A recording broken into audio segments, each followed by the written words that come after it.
Bukod sa Tondo, may sumiklab ding sunog sa kalapit na port area sa Maynila na tumupok sa 200 bahay.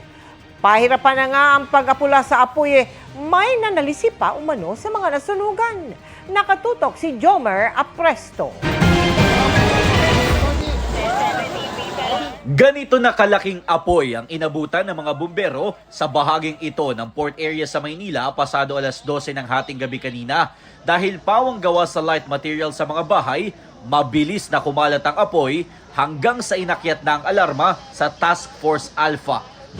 Kaya karamihan sa mga residenteng nasunugan, wala halos mga gamit na naisalba.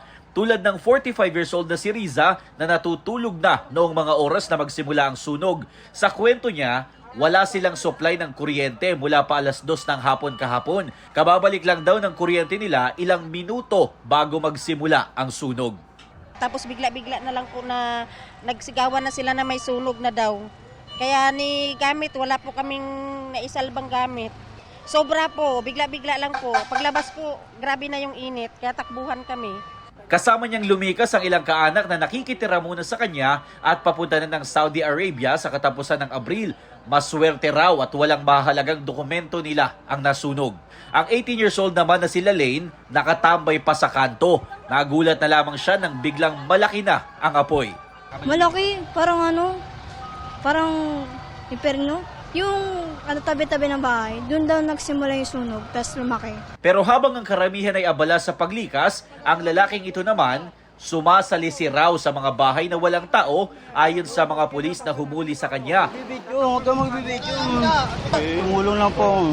May ilang residente rin umano ang binasag pa ang windshield ng fire truck na ito sa hindi pa malamang dahilan. Ayon sa Bureau of Fire Protection, tumagal ng halos 7 oras ang sunog bago na apula. Mag-aalas 7 na ng umaga kanina. Naging pahirapan daw ang pag-apula nila sa sunog dahil na rin sa mabababang kable na nakahambalang sa lugar.